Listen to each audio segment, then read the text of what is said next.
unsurpassed, penetrating and perfect Dharma is rarely met with even in 100,000 million kalpas.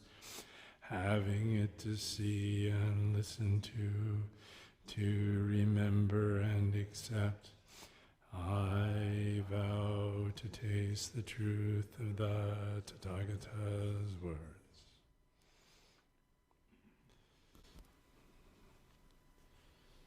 Well, it's great to be here, I have to say. It's awesome. At the risk of sharing too much information, it turns out that the most convenient way to do this from, as a non-resident is to wear this kimono and hakama, and then just when I get here, throw my robe over the top and so on and so forth. But I have to say, the thing that it does is it makes it much more difficult to sit down because you have at least twice as many pleated garments on as you did previously, and that's I'll have to get used to that. But anyway,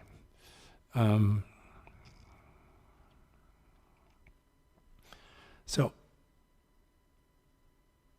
I'm going to give a talk that's a little bit prompted by a koan, and it might be case 6 of the Blue Cliff record. It's Yúnmén's Every Day is a Good Day. And so here's what I thought I'd do to start off, right? I'm going to recite the koan, and while I'm reciting it, it would be great if everyone could just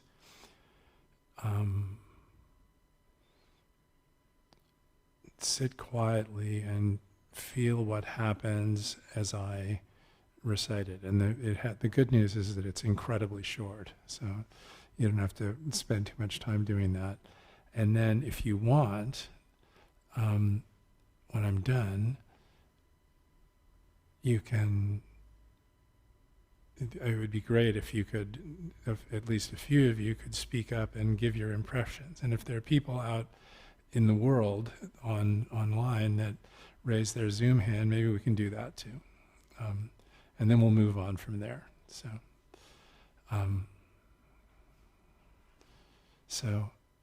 Yúnmén's Every Day is a Good Day.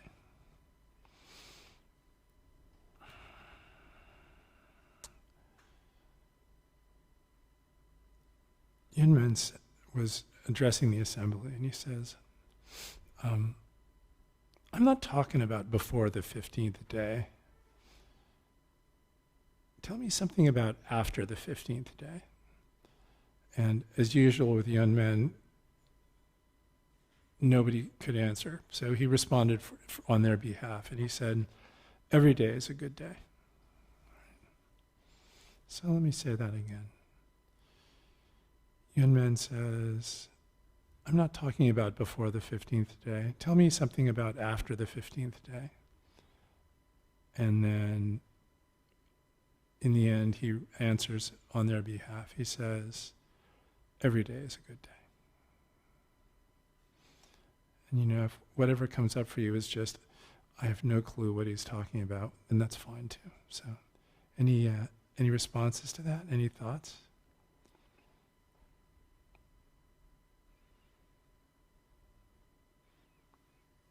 Anyone out there in the interwebs?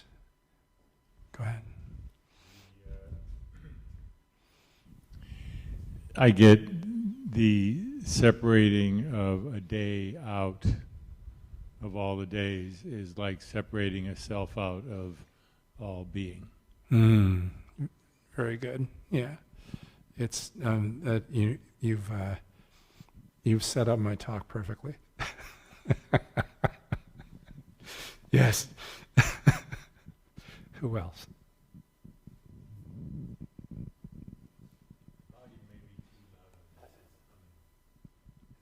I would be happy if we turned it down. Or you mean on any of them? Yeah.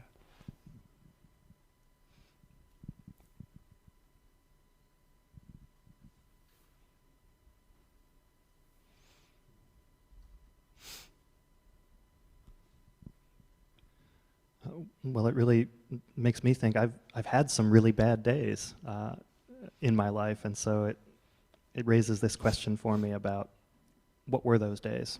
Yeah, that's really good. Yeah, I think it's safe to say that everyone has bad days, and some people have really, really bad days. And it makes you wonder what the hell he's talking about, right? So, and maybe wonder about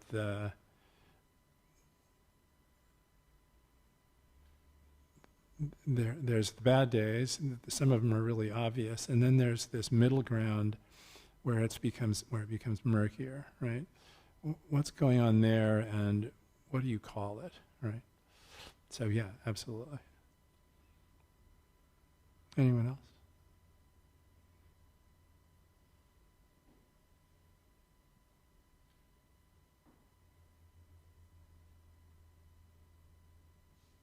Well, that's good. Thank you.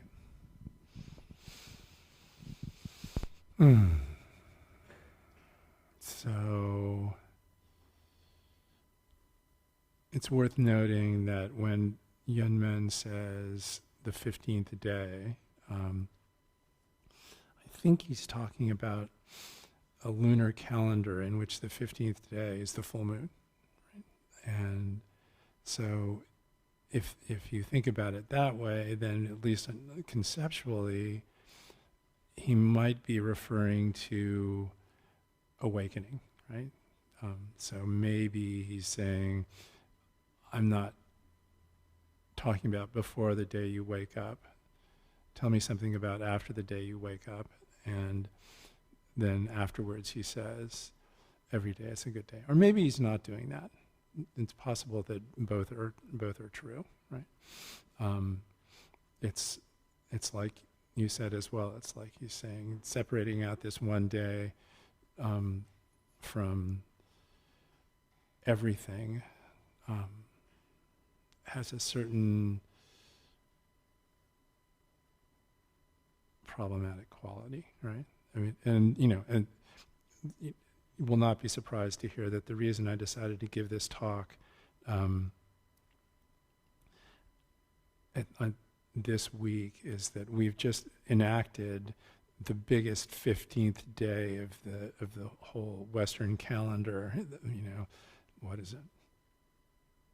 10 days ago, right? So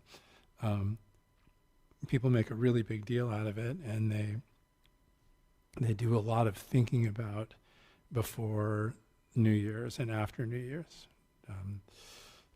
I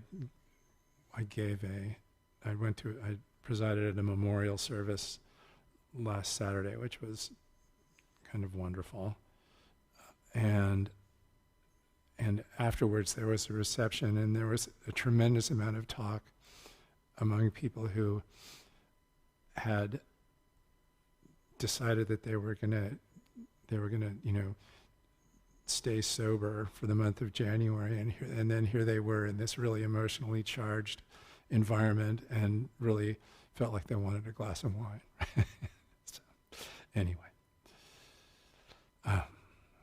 And the other thing that Yúnmén's doing is he's setting up a duality, right? He's saying before the 15th day and after the 15th day, just like before New Year's and after New Year's, just like, as you said, self and other. In the recasting of predicate logic that was written by this guy G. Spencer Brown, he says you can construct all of human logic starting with just a distinction. You say the first distinction, which is a distinction between self and other, blooms into a whole world. Exactly, right? But Zen, Buddhism in general, and Zen in particular, are full of dualisms and lists, right? So you've got enlightened and not enlightened. You've got before the 15th day and after the 15th day. You've got big mind and conventional mind. You've got things like the Bodhisattva's four methods or the Eightfold Path, right? You've got Buddhas and sentient beings. And it's worth noting that this is in the context of a Mahayana, the Zen distinctions are in the context of a Mahayana Buddhist school, where one of the primary axioms of Mahayana Buddhism is that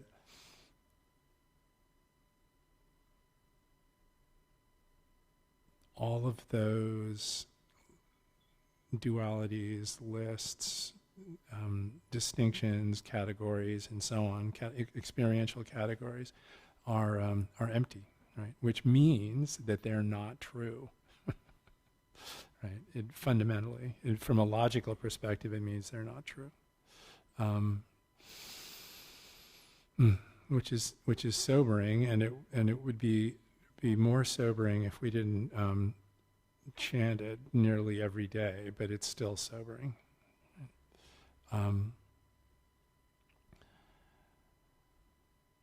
And there's a kind of a dodge that has been invented in the context of Buddhist philosophy, and also invented in other philosophical schools, in particular a lot of Western philosophy and so on, and I think independently invented, which means that it's pretty useful, right? But this whole two truths doctrine, which basically says that there's two truths. There's the provisional conventional truth, and then there's the absolute truth, right? And in the Buddhist realm, the absolute truth is inherently ungraspable. Maybe in some Western philosophical or scientific traditions, the absolute truth is not ungraspable and unknowable. It's just we don't know it yet, right? But in any case,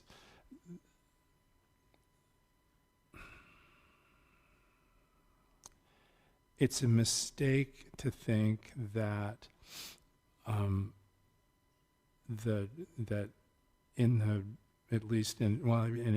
any version of the two truths doctrine, that the two levels of truth, the provisional and the absolute, the one where we think we've got a self, and the one we think there might be an eightfold path, and so on, and the other, right? It's tempting to think that they're both equally true in some way, right? And while it's true that the notion of a self and the notion of the Eightfold Path and the Buddha's four methods and the category of sentient beings and Buddhas, while those are useful from the point of view of thinking about, talking about, and so on, Buddhist philosophy,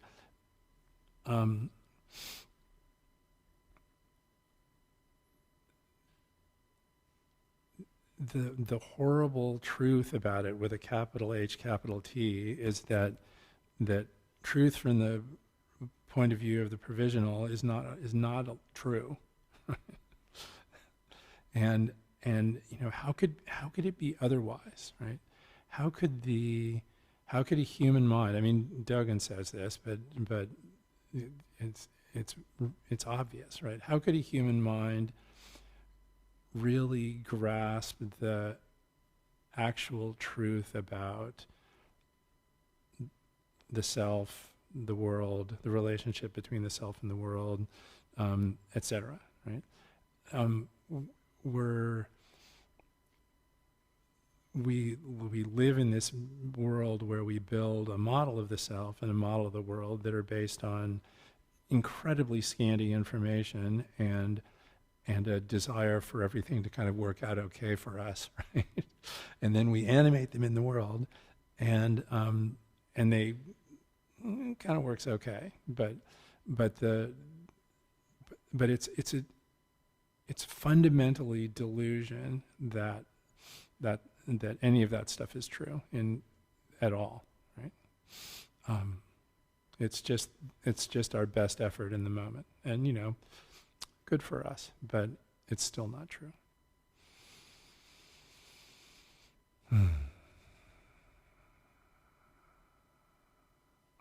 So what was Yúnmén doing anyway, as you said? By pulling out this obviously sketchy and even obscure duality and pointing at it and saying, hey, talk about something. I don't want to talk about what's on one side of it. Let's talk about the other side of it, right? A few things he was not saying, right? He was not saying, like, it's a good day, at least somewhere in the world all the time, right? And he was not saying, every day is a good day if you just look at it right? If you think the right thoughts about it, right? Or it's a good day because it's better than somebody else's day, right?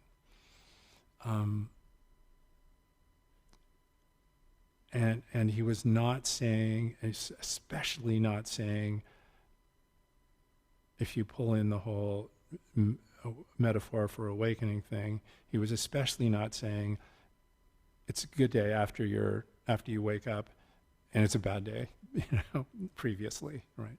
He was not saying that, right?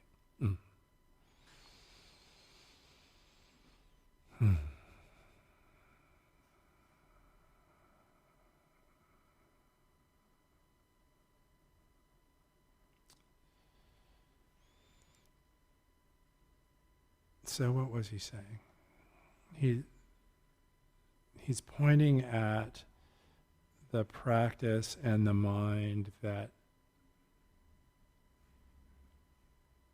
inherently and without the slightest shred of effort goes beyond good day and bad day. And he's doing it in this confusing way where he uses good day as a marker, right? just to mess things up even more, right?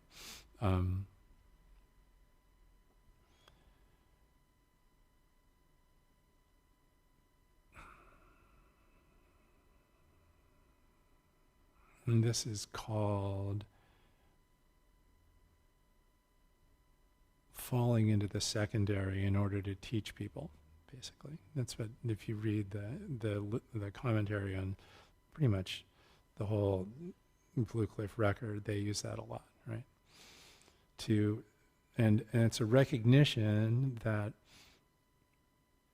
one, we don't abide in clarity, right? Or another way of saying it is, we're never going to be rid of the mind that draws categories, makes lists, is dualistic, has a bad day, has a good day. Right? And fundamentally, why would we want to be rid of it, right? It's our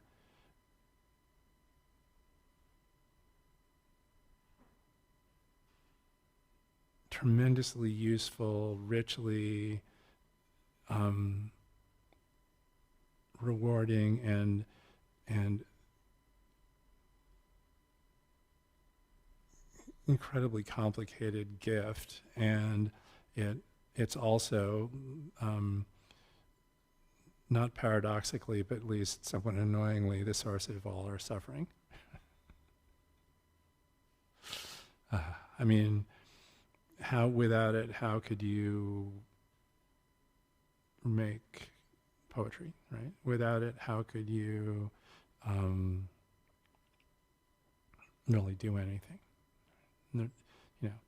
I mean, cheetahs run 80 miles an hour, whales hold their breath for an hour. Fish don't even need to hold their breath.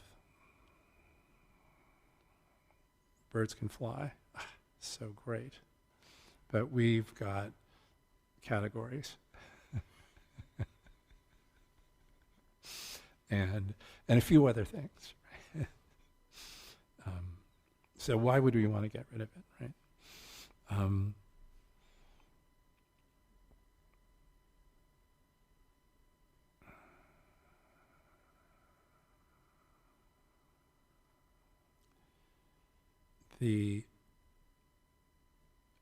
The mind and practice he's pointing at is what we practice in Zazen, right? And we practice it. The sense of practice there is dual. Right? One is we practice it by doing it a lot, right? And second of all, we practice it by actually enacting the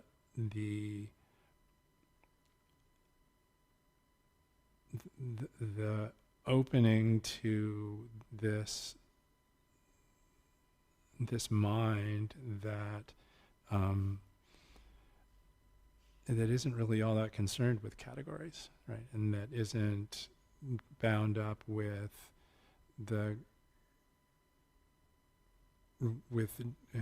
duality at all, really, to speak of. That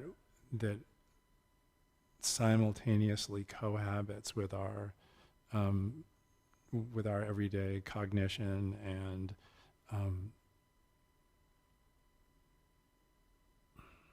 wrangling. Right?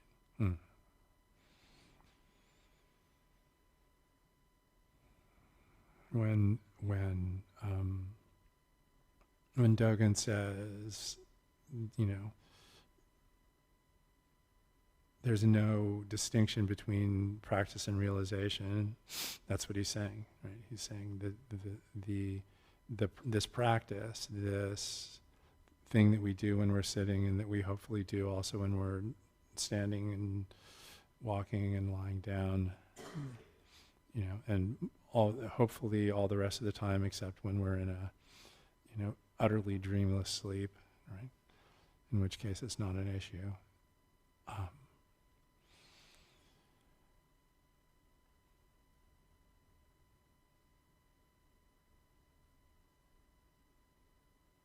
It's as natural as the day is long, and it also requires this kind of subtle effort, right? And the practice of it is to recognize and learn that subtle effort. And like all right effort, it's the effort that tails out to nothing and allows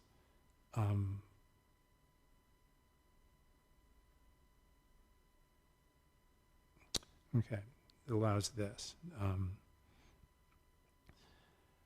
So I took on this project ages ago to write a poem for every case in the Blue Cliff record, and it's not going all that well, but I did manage to get to this one because it's only case 6, okay?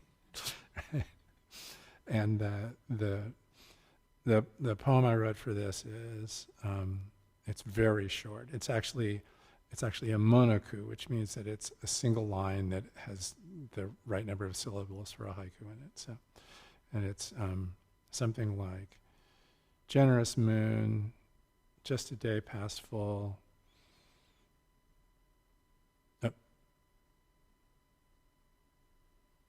Calmly answers all the questions.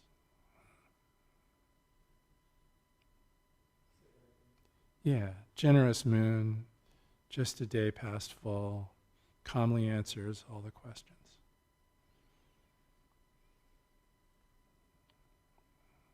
That's, every day is a good day. It's not that there aren't questions, and it's not that the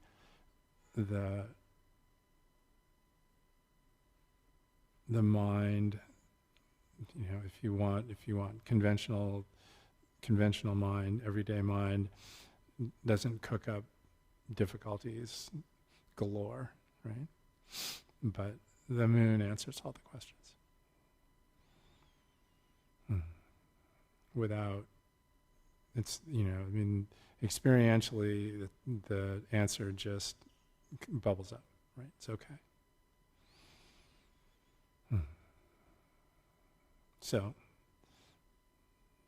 that might be all I had to say. Does anybody have any questions about that? We can probably...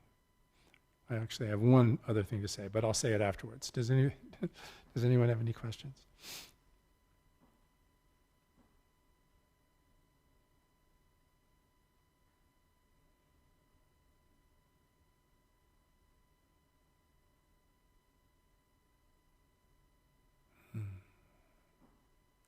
Go ahead.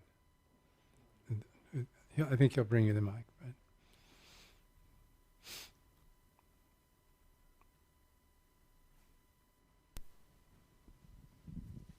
But you mentioned that we don't abide in clarity. yeah. And I haven't been practicing Zen very long. What is, when outside of Zen and in your day-to-day life, I know you can resist dwelling in rationality to a degree, Mm-hmm. but then you get hooked on trying not to dwell. Yeah. What's the nature of not being at the mercy of abiding in clarity? Yeah. That's a hard one. I mean, it's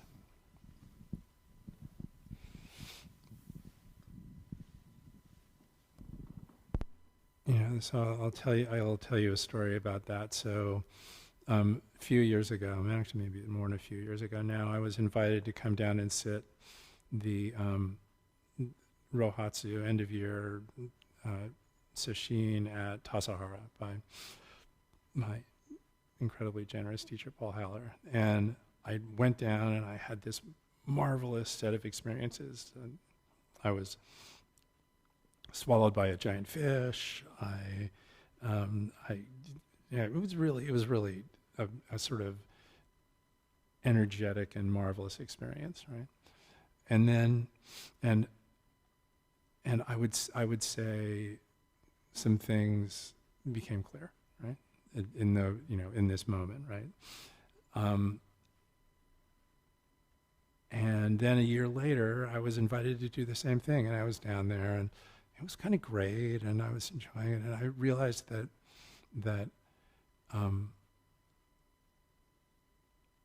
I was really not liking it very much, right? And it wasn't because it was difficult. It was because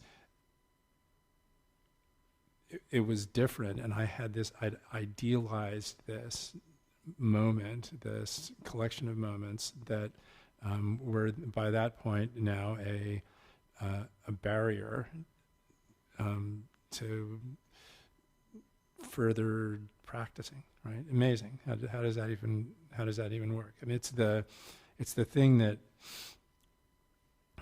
Suzuki Roshi says is the hard thing about practice. He says everything else is kind of straightforward, but the hard part is not tangling up your humanity. I'm paraphrasing him, he doesn't actually say this, but not tangling up your conventional cognition and your humanity with your practice, which is the thing we do with everything that we care about, right? We tangle up our preferences, our ideas about success, our ideas about who's doing it well and who isn't, and all the rest of that sort of thing, right?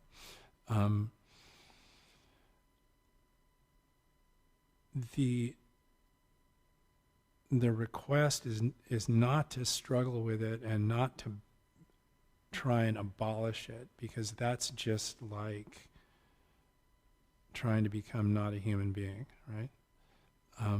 The request is to allow this mind that isn't so concerned with that stuff to rise up and kind of take its natural place in your everyday activity, right? And in the end, over time, the attention just moves from place to place without effort or barrier, right? And sometimes there's startling clarity, and sometimes it's groping in the dark, right? And both of those are equally practice and fundamentally equally realization. Does that help? Or yeah, okay. It's a really good question. So, anyone else?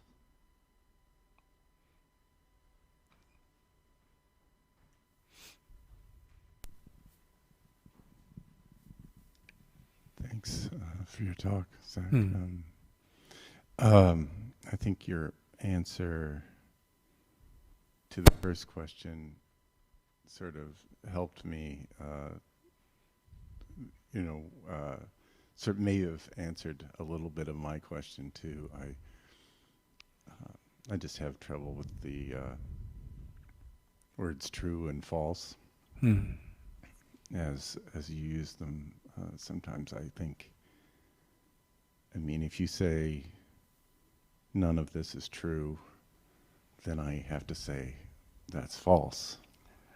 And if you say all of this is false, I say, well, that's true. And so there's this, we're constantly moving back and forth. And so when you brought up the two truths initially, I guess I had an immediate reaction when you said it's tempting to hold them equal. Because Nagarjuna teaches that we should hold them equal, that they exist at the same time constantly, that they are equal. I can't deny, if I deny this, it's at my own peril, and everything I do makes a difference here. In this illusion of a conditioned reality. So if we get caught thinking that this is wrong and the other side is where we belong, it kind of strikes me that that's how we justify all sorts of horrible things. Yeah, totally agree. Yeah, that's the most pernicious duality, is this side is right and this side is wrong. Right? It's so horrible, and pretty much all of the worst things that people have done to each other have been in the name of that duality, right? Because it's so easy when you think you're on the right side to commit atrocities, basically, right? Yeah, I agree. Again, the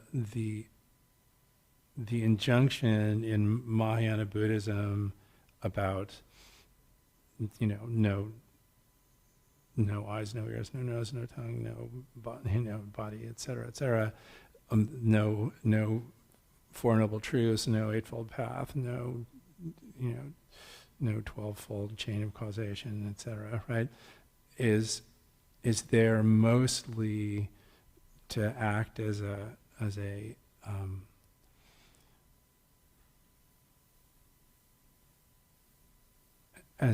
pointer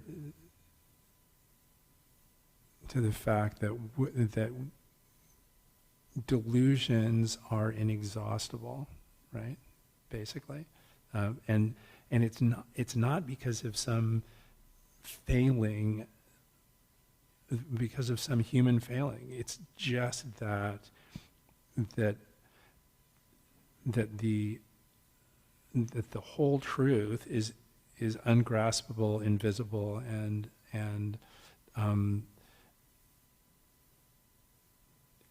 Yeah, and you know, Duggan says the truth can't be grasped by I forget exactly what your word he uses, but by the deluded mind, right? And when you find yourself thinking things like this side is the good side and the other side is the bad side, the Heart Sutra is supposed to be a reminder that you're deluding yourself, basically, right? And that you should be relying on something else, right? And that something else is essentially a continuous practice of staying awake to to the best you can, as best you can recognize it, what's happening right now, basically. Does that help? Or? Yeah. That's, yeah. Thank you. Yeah.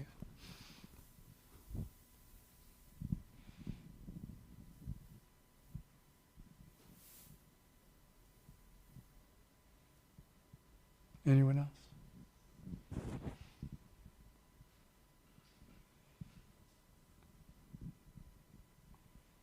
What time is this shindig over anyway? 8:30. Okay, well, then I have time for for the last thing I was going to do, which is this, right? So, you know, I wrote this poem about the generous moon, and I thought, yeah, I'll put that with the sixth case in the Blue Cliff record. It fits great, right? And then my project continued to languish, and sometime later, I wrote this as a result of a hike on Mount Tam in which I did exactly what it says in the poem. So I'll read you the poem, okay? It says, I thought I'd climb the mountain by the last light of day and descend by moonlight, but the moon was shy and took a long time to rise, and then played at hiding behind a veil of clouds and bursting forth suddenly, lighting up the path. Such unearthly beauty, so much stumbling along in the dark with my ghostly companions.